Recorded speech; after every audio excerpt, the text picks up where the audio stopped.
Halo Sobat Struktur, jumpa lagi dengan saya Agus Setiawan, masih dalam seri belajar struktur baru berulang. Kali ini kita masuk ke modul ke-32. Bahasan kita masih sama dengan modul sebelumnya, yaitu kolom dengan kombinasi beban aksial dan momen lentur. Hanya saja kali ini kita akan fokus membahas tipe keruntuhan kolom yang ketiga, yaitu tipe keruntuhan tekan atau compression failure. Ini adalah subpokok bahasan kita. Kita fokus untuk mempelajari tentang keruntuhan tekan pada kolom. Jadi kalau sebelumnya mungkin saya bisa refresh kembali. Kita sudah kenal keruntuhan eh, seimbang atau balance failure. Kemudian kita juga sudah mempelajari tentang keruntuhan tarik. Nah, pada kali ini kita akan mempelajari tentang keruntuhan tekan pada kolom. Di pada kondisi balance kita kenal ada P balance, ada E balance. Pada saat kondisi tarik, maka PN-nya akan lebih kecil dari PB, tapi E-nya lebih daripada EB. Nah, pada kondisi tekan maka kebalikannya. PN-nya akan lebih dominan daripada PB, sementara eksentrisitasnya akan lebih kecil daripada EB. Kita akan lihat untuk cara analisisnya. Ini tadi yang saya sampaikan, kita punya kondisi seimbang, eh, punya kondisi seimbang dengan beban aksialnya PB, kemudian eksentrisitasnya EB. Kemudian pada keruntuhan tekan berlaku bahwa regangan pada beton umumnya akan mencapai regangan ultimate-nya 0,003. Regangan pada baja tarik umumnya akan kurang ataupun belum mencapai leleh. Jadi kalau kondisi kolom ini eh, eksentrisitasnya cukup kecil ya sebuah struktur terhadap pusat ini. Ini adalah eksentrisitas, maka kemungkinan tulangan tulangan tarik yang ada di sini juga berada dalam kondisi tekan juga. Nah, sehingga kita akan memastikan apakah tulang tersebut sudah leleh atau belum. Nah, ini kriteria keruntuhan tekan tadi sudah saya sampaikan di awal bahwa gaya tekan yang terjadi akan lebih dominan ataupun lebih besar daripada PB, sedangkan eksentrisitasnya akan lebih kecil daripada eksentrisitas balance. Ini adalah diagram yang sering kita jumpai, ada diagram regangan, ada diagram tegangan, gitu ya, superstruktur.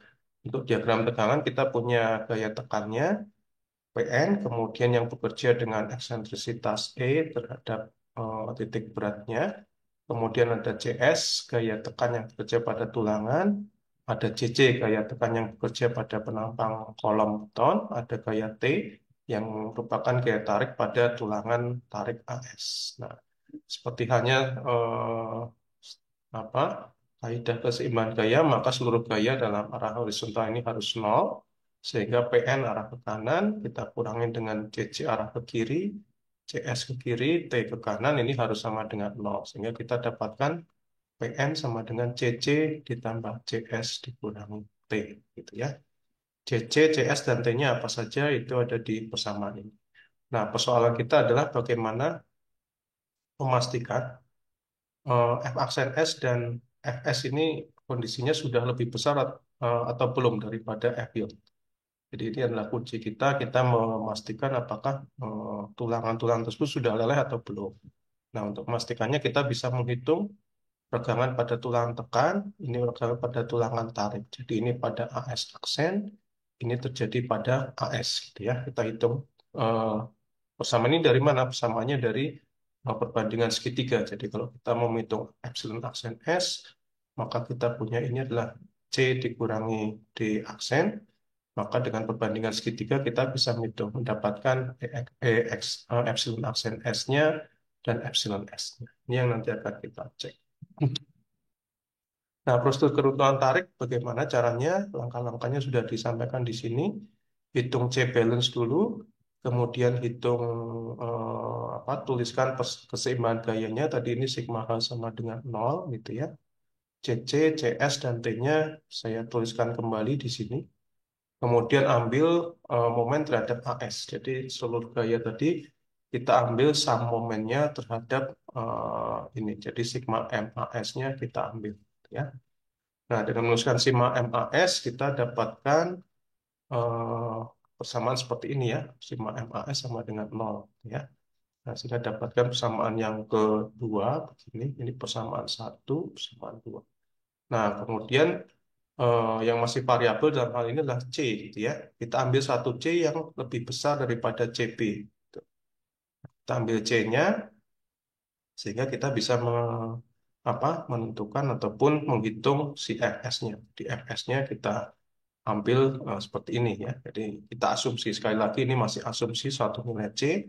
Kita ambil fs kalau dia eh, lebih kecil dari f yield maka kita ambil fs-nya senilai persamaan ini. Tapi kalau fs-nya sudah jadi kalau fs kurang dari f yield maka fs-nya sama dengan 600 dikali d min c per c gitu ya. Tapi kalau fs-nya lebih dari f yield maka fs-nya kita ambil sama dengan f yield. Langkah 5, langkah 6, kita hitung PN1, kita hitung PN2 dari langkah 3. Kalau PN1 dan PN2 ini cukup dekat, jadi PN1 mendekati PN2, di sini kurang lebih ya, katakan kita ambil selisihnya 1%, maka kita nilai C yang kita asumsi tadi sudah benar, gitu ya, langkah 4 sudah oke. Gitu. Tapi kalau bedanya masih jauh, kita hitung lagi nilai C yang baru. Gitu. Iteratif di sini, jadi di sini adalah terjadi iterasi nilai C, ya, nilai C, sehingga sampai mendapatkan kondisi bahwa PN itu hampir sama. Ya. Setelah itu kita cek lagi asumsi-asumsi kita, M aksen S-nya apakah benar sama dengan F yield. Ini kita cek ulang, kemudian kita ambil pada kuruntan tekan, umumnya nilai penampang kita akan berada pada zona tekan, ada di sini ya, sobat struktur ya. Penampang kita akan ada di zona ini. Nah, sehingga kalau berada di zona itu, maka nilai V-nya juga sudah pasti ya, 0,65 untuk sengkang persegi atau 0,75 untuk sengkang spill. Contoh soal masih seperti mode yang sebelumnya, penampangnya sama di sini. Dalam mode-mode sebelumnya kita sudah menghitung keruntuhan seimbangnya, kita dapat PB, MB, dan EB. Gitu ya. Dalam soal ini kita diminta menganalisis kalau PR-nya bekerja pada jarak eksentrisitas 250 mm. Jadi ini adalah nilai E-nya. Gitu ya. Nah, cek karena E-nya lebih kecil dari EB, equivalence 375, tadi E-nya 250, di sini E-nya 250, maka ini lebar itu 350 ya, sobat struktur. Terbilang di situ. Maka jenis keruntuhannya adalah jenis keruntuhan tekan. Maka kita gunakan prosedur untuk analisis keruntuhan tekan. Kita hitung CC, CS, dan T-nya. Lalu kita ambil sigma H0 gitu ya, sigma H0. Yang masih variabel di sini adalah Fs sebuah struktur.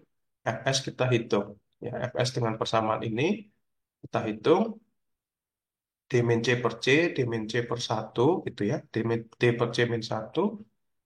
C sendiri sama dengan A per beta 1 gitu ya. Sehingga persamaannya bisa kita, ini adalah D-nya, A per beta 1, maka beta 1-nya bisa naik ya. Beta 1 umumnya kita ambil 0,85 untuk FC prime tadi 27,5.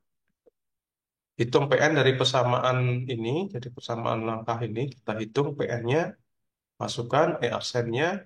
E-aksen adalah dihitung dari ini sampai ke as ini ya. Jadi 250 ditambah dengan 210. Jadi 210 adalah ini. Kita dapatkan E-aksen, kita masukkan lagi CC, CS, kita dapatkan PN dari langkah 2 gitu ya. Sudah dalam A kuadrat. Lalu kita samakan persamaan 1 dan persamaan 2. Jadi persamaan 1 yang ini, persamaan 2 yang ini. Nah, ini adalah persamaan 1, di sini persamaan 1, ini persamaan 2, kita samakan, kemudian kita sederhanakan, maka kalau sudah kita pindahkan rumah ruasnya ke kiri, maka kita kalikan dengan A. Kenapa kali A? Karena di sini ada A di bawah ya. Jadi di sini adalah faktor beta 1 per A. Biar A-nya hilang, maka kita kalikan seluruh ruas dengan A. Sehingga kita peroleh persamaan A pangkat 3. Ini saya sisakan untuk sobat struktur berlatih ataupun mencari cara bagaimana mendapatkan A ini. Ya. Jadi A umumnya akan ada A1, A2, A3. Nanti di sini juga perlu adjustment dari substruktur mana yang nilai A yang dipakai gitu ya. Nah, ini saya tinggalkan untuk diskusi ataupun substruktur bisa berlatih. Dalam hal ini yang akan dari ketiga A tersebut, saya sudah ambil A yang paling masuk akal atau paling mungkin, yaitu A-nya 286,99. Dari A kita dapatkan C, yaitu A per beta 1, kita dapatkan nilai C. Nah, kalau sudah dapat nilai C, maka kita bisa menghitung semua properti yang kita perlukan ya. Jadi hitung PN-nya boleh pakai persamaan satu ataupun persamaan dua di sini. Ya, boleh pakai ini ataupun pakai persamaan satu, silakan. Kita dapatkan PN-nya, ya. Nah, kita dapatkan PN-nya, kemudian eh, PN kita kalikan dengan E. Tadi E-nya 250 ya, Sobat, untuk mendapatkan MN. Nah, kita dapatkan ini, MN-nya juga dapat. Kita cek apakah asumsi-asumsi yang kita ambil tadi sudah benar. Ini kita cek untuk AS aksennya, kita hitung epsilon aksen S gitu ya. Ini dari C yang tadi kita dapatkan, 33764 ini. Kita hitung, maka ternyata sudah lebih besar daripada epsilon yield. Epsilon yield itu sama dengan F yield per ES sama dengan 400 per 200 ribu. Ya, sama dengan 0,002. Jadi sudah lebih besar, maka tulang tekannya sudah luluh. Kita cek juga untuk tulangan tariknya, AS-nya, kita cek. Epsilon T ternyata lebih kecil dari 0,002. Jadi kita pakai V-nya 0,65. Jadi kalau sobat struktur masih ingat nilai V ini adalah 0,002, di sini 0,005. Kalau kita kurang dari 0,022 maka ini V-nya 0,65 gitu ya. Kita ambil V 0,65 maka kita bisa hitung VMN dan VMN-nya. Nah, demikian sobat struktur bahasan kita. Kita sudah belajar bagaimana menganalisis penampang kolom yang berada pada kondisi keruntuhan tarik. Mudah-mudahan bermanfaat untuk sobat struktur semuanya. Sampai jumpa dalam video berikutnya. Salam struktur.